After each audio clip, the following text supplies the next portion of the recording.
Good evening from Longwood University in Farmville, Virginia, and welcome to the first and only vice presidential debate of 2016, sponsored by the Commission on Presidential Debates. I'm Elaine Quijano, anchor at CBSN and correspondent for CBS News. It's an honor to moderate this debate between Senator Tim Kaine and Governor Mike Pence. Both are longtime public servants who are also proud fathers of sons serving in the U.S. Marines. The campaigns have agreed to the rules of this 90-minute debate. There will be 9 different segments covering domestic and foreign policy issues. Each segment will begin with a question to both candidates, who will each have 2 minutes to answer. Then I'll ask follow-up questions to facilitate a discussion between the candidates. By coin toss, it's been determined that Senator Kaine will be first to answer the opening question. We have an enthusiastic audience tonight. They've agreed to only express that enthusiasm once at the end of the debate, and right now, as we welcome Governor Mike Pence and Senator Tim Kaine.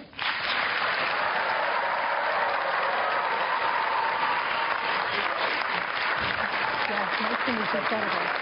Thank you. It's an honor. Thank you. Nice to meet you. Great to meet you.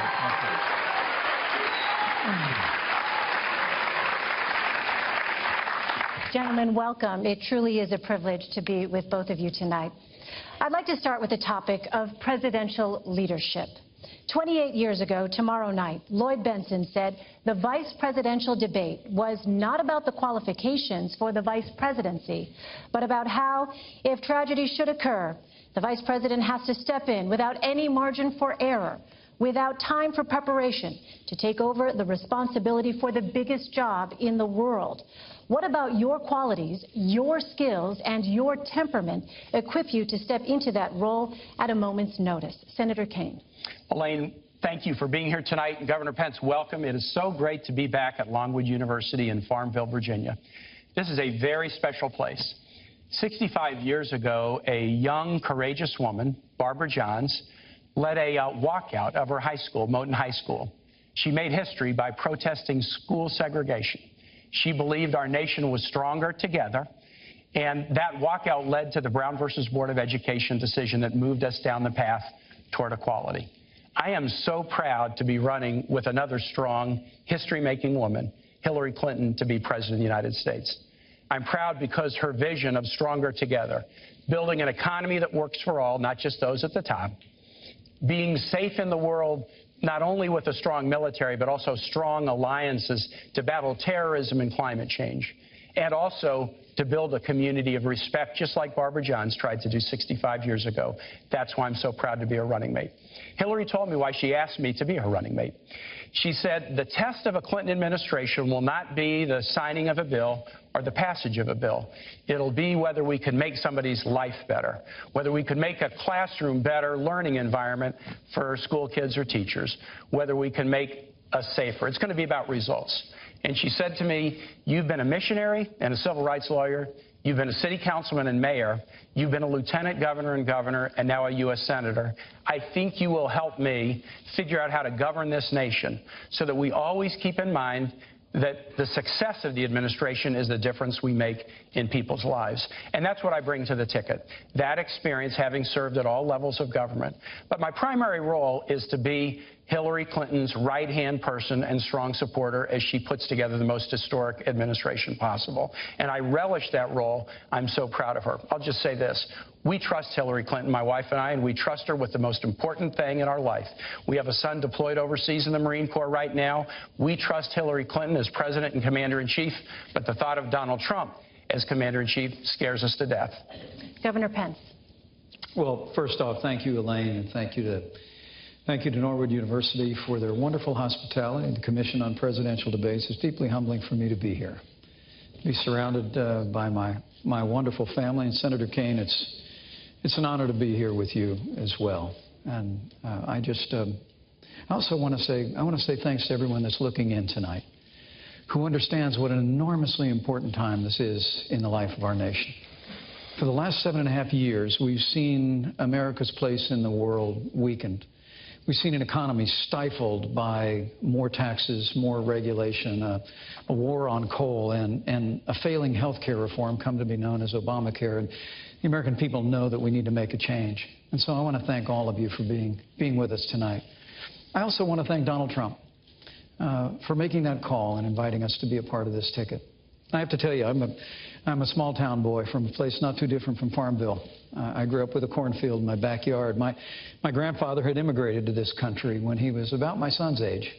My mom and dad built everything that matters in a small town in southern Indiana. They built a family and a good name and a business, and they raised a family. And I dreamed someday of representing my hometown in Washington, D.C., but honestly, Elaine, I never imagined I'd have the opportunity to be governor of the state that I love, let alone be sitting at a table like this in this kind of a position. So to answer your question, I would say I would hope that if the responsibility ever fell to me in this role, that I would meet it with the way that I'm going to meet the responsibility should I be elected Vice President of the United States. And that's to bring a lifetime of experience. A lifetime growing up in a small town, a lifetime where I've served in the Congress of the United States, where I've led a state that works in the great state of Indiana. And whatever other responsibilities might follow from this, I would hope and frankly I would pray to be able to meet that moment with that lifetime of experience. Senator Kaine, on the campaign trail, you praised Secretary Clinton's character, including her commitment to public service. Yet 60% of voters don't think she's trustworthy. Why do so many people distrust her? Is it because they have questions about her emails and the Clinton Foundation? Elaine, let me tell you why I trust Hillary Clinton. Here's what people should look at as they look at a public servant. Do they have a passion in their life that showed up before they were in public life, and have they held on to that passion throughout their life, regardless of whether they were in office or not, succeeding or failing? Hillary Clinton has that passion. From a time as a kid in a Methodist youth group in the suburbs of Chicago, she has been focused on serving others with a special focus on empowering families and kids. As a civil rights lawyer in the South with the Children's Defense Fund, First Lady of Arkansas and this country's Senator, Secretary of State, it's always been about putting others first. And that's a sharp contrast with Donald Trump.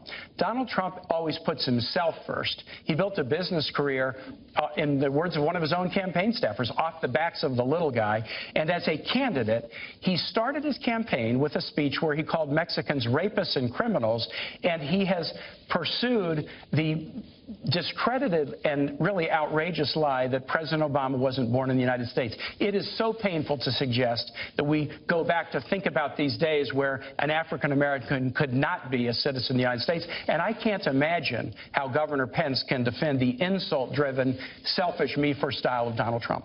Governor Pence, let me ask you, you have said Donald Trump is, quote, thoughtful, compassionate, and steady, yet 67% of voters feel he is a risky choice, and 65% feel he does not have the right kind of temperament to be president.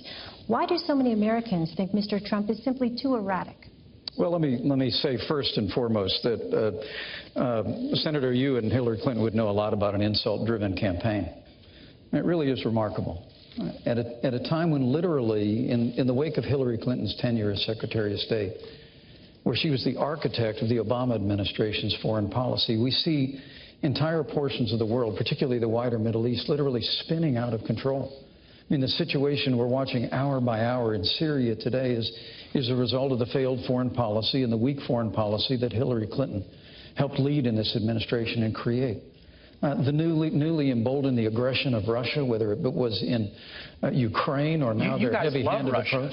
Their heavy-handed approach. You both have said Vladimir Putin is a better we're going to leader get to than Russia in just a moment, but I do want to get back to the question. But in the midst, yeah, Elaine, thank you, thank you, Senator. These guys have praised Vladimir Putin as a great leader. How can they defend Senator? We do have that coming up here. But in the meantime, the questions were about your running mate. I must have hit a nerve here because at a time of great challenge in the life of this nation, where we've weakened America's place in the world, stifled America's economy, the campaign of Hillary Clinton and Tim Kaine has been an avalanche of insults. Look, to get to your question about trustworthiness, Donald Trump has built a business through hard times and through good times. He's brought an extraordinary business acumen. He's employed tens of thousands of people in this country. And paid a few taxes and lost $1 billion a year. But why the disconnect with your running mate? But there's a reason why people question the trustworthiness of Hillary Clinton, and that's because they're paying attention. I mean, the reality is when she was Secretary of State, Senator, come on. She had a Clinton Foundation accepting contributions from foreign governments. You are Donald Trump's apprentice. Let me talk about this Senator, issue I think I'm still on my time. Well, isn't this a discussion? This is our open discussion. Let's talk about the state of the world. Let me interrupt you and finish my sentence if I can. The Clinton Foundation accepted foreign contributions from foreign governments and foreign donors while she was Secretary of State. Okay, now I can weigh in. She had a private server I get to weigh in that now. was Let me just say discovered Which I did raise. to keep that pay-to-play process you have an opportunity out of the reach of the Governor public. Pence doesn't think the world's going so well, and he is going to say it's everybody's fault. Do you?